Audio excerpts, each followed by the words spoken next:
Olá, queridas ouvintes e mães atípicas. Sejam muito bem-vindas ao nosso protocolo diário. Eu sou a Ana. E eu sou o Pedro. É um prazer e uma honra ter vocês conosco hoje nesse espaço de troca e aprendizado.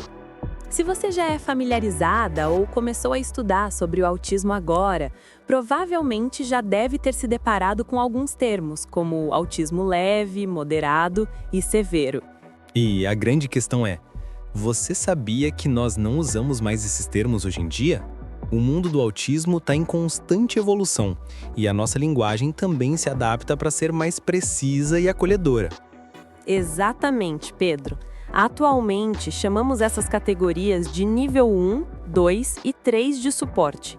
E hoje, no Mães Atípicas, protocolo diário, vamos desvendar juntos quais são os critérios por trás dessa nova classificação, as características de cada nível e, principalmente, o motivo dessa mudança tão importante. Fiquem conosco, que vamos explicar tudo de uma forma clara e objetiva. E antes de mergulharmos no tema, queremos pedir que deixem seu joinha, se inscrevam no canal e ativem o sininho para não perderem nenhum conteúdo. O apoio de vocês é muito importante para continuarmos. Bom, vamos lá. Para começar a entender os níveis de suporte do autismo, é fundamental compreender algo que sempre reforçamos aqui. O autismo é um espectro. O próprio nome já nos diz: transtorno do espectro autista. Isso mesmo, Ana. Isso significa que não estamos falando de uma linha reta, onde a pessoa é mais ou menos autista num sentido simplista.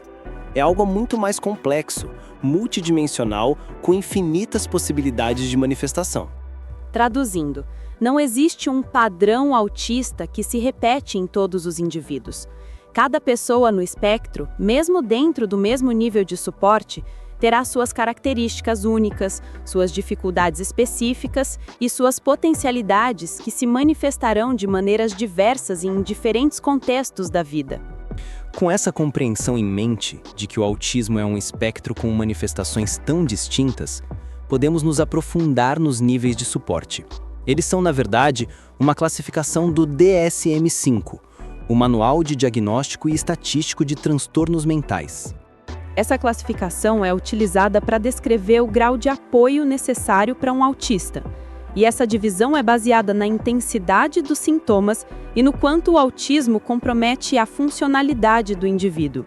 Ou seja, o quanto de apoio terapêutico ele precisa para se desenvolver. E por que esses níveis são tão importantes? Ana, quais são os principais motivos? Pedro, são muitos motivos, mas o principal deles é, sem dúvida, para nortear o plano de tratamento individual. Sabendo o nível de suporte, a equipe multidisciplinar consegue estabelecer de forma muito mais assertiva os objetivos, as estratégias e a intensidade dos estímulos terapêuticos. É um guia fundamental para um acompanhamento eficaz. O DSM-5 define, então, esses 3 níveis de suporte no autismo: 1, 2 e 3. Vamos detalhar as características de cada um, começando pelo nível 1 de suporte, que antes era conhecido como autismo leve. Em linhas gerais, autistas do nível 1 de suporte vão precisar de menos intervenções diretas para conseguirem se desenvolver e ter autonomia, em comparação aos níveis 2 e 3. Podemos observar algumas características, como pouco ou nenhum prejuízo significativo na fala, desafios mais sutis na comunicação e interação social e uma autonomia maior para as tarefas do dia a dia.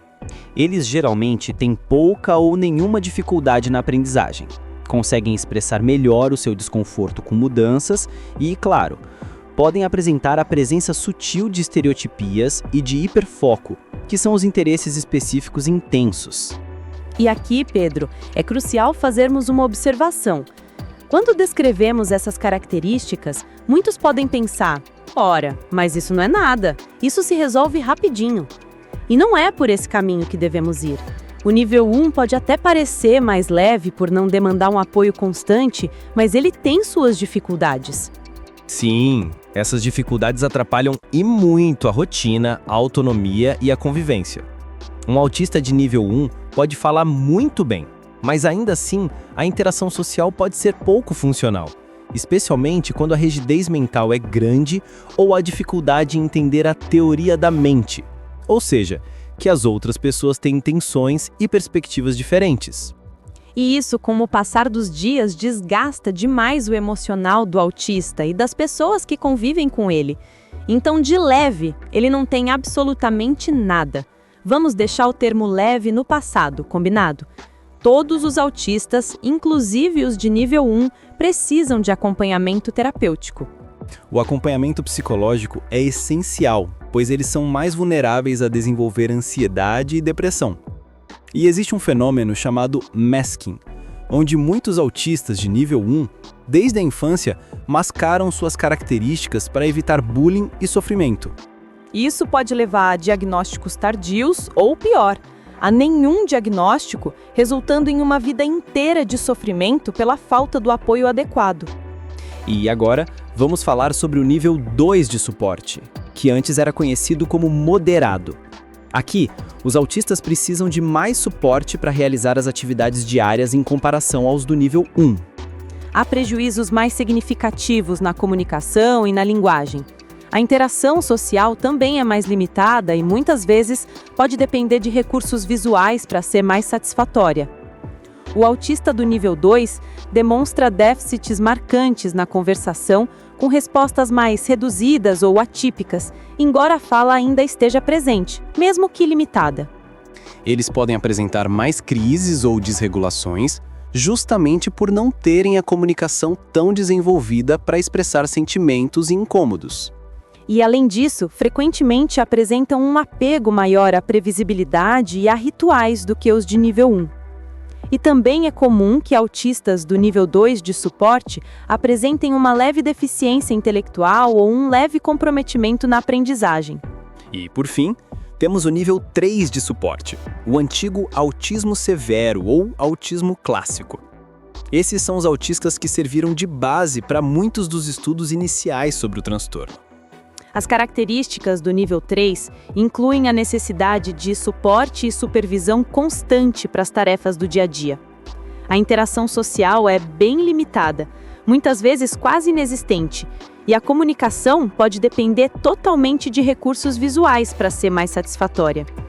Existem muitos autistas nível 3 que nem chegam a desenvolver a fala. Geralmente há uma deficiência intelectual mais significativa, que pode comprometer de forma importante a aprendizagem. Também observamos muita rigidez mental, um comportamento quase inflexível, resultando em grandes dificuldades para se adaptar a mudanças. Isso leva a crises mais intensas e desregulações constantes, além de estereotipias e movimentos repetitivos que são mais perceptíveis. Em resumo, os autistas do nível 3 apresentam mais prejuízos relacionados ao espectro e, por isso, necessitam de um auxílio terapêutico e familiar muito mais intensivo. E a pergunta que muitos devem estar se fazendo, Ana, é: será que dá para mudar de nível de suporte? Um autista pode sair do nível 3 e avançar para o nível 1? Pedro, a resposta, antes de mais nada, é depende. Depende de muitos fatores, da genética, da idade em que o autista é diagnosticado, do acesso que ele tem às terapias, da qualidade dessas intervenções, dos recursos que a família dispõe e do quanto essa família é engajada no tratamento. No cenário ideal, em que há um diagnóstico precoce, um tratamento adequado e uma família engajada, a resposta é sim. Com intervenções baseadas em evidências científicas, como o ABA, e com estratégias naturalistas, é possível ampliar a capacidade cognitiva, motora, de linguagem e de interação social do autista. É possível, por exemplo, desenvolver a interação e a comunicação de um autista no nível 3 de suporte, mesmo que seja pela comunicação aumentativa e alternativa. O objetivo básico das terapias é justamente fornecer qualidade de vida e estratégias para que esses indivíduos se desenvolvam e sejam felizes. Por outro lado, também é possível ocorrer o inverso: migrar de um nível 1 para um nível 2, ou de um nível 2 para um nível 3. Isso pode acontecer em casos onde não há acompanhamento terapêutico adequado. Daí a nossa insistência. Não podemos olhar para um autista de nível 1 e pensar que não é nada e que não precisa de terapia. As dificuldades sociais e comportamentais desse autista podem piorar com o tempo, e ele pode chegar à vida adulta com muita rigidez mental, interesses restritos e grande dificuldade em interagir. E isso pode desencadear futuramente comorbidades como depressão e ansiedade. Então, a intervenção precoce e contínua é sempre fundamental. Pessoal, já estamos chegando ao fim do nosso papo de hoje, mas antes de terminarmos, é crucial lembrá-los mais uma vez. O autismo é um espectro muito, muito amplo. Por mais que seus níveis de suporte sigam uma escala ordenada e crescente, não é assim que eles se configuram rigidamente na prática. Duas pessoas no nível 1 de suporte, por exemplo, nunca terão exatamente as mesmas necessidades. Ao mesmo tempo, uma pessoa no nível 2 pode ter mais limitações em certo âmbito do que uma no nível 3. Esses níveis são apenas uma forma de guiar os profissionais, de criar uma base de dados com possíveis comportamentos que vão orientá-los durante as terapias e intervenções. É um ponto de partida, não um destino final. Combinado? Ufa, aprendemos muito hoje, hein, Pedro? Com certeza, Ana. E se você quer aprender ainda mais sobre autismo e outros temas relacionados, não deixe de seguir o nosso canal e se inscrever.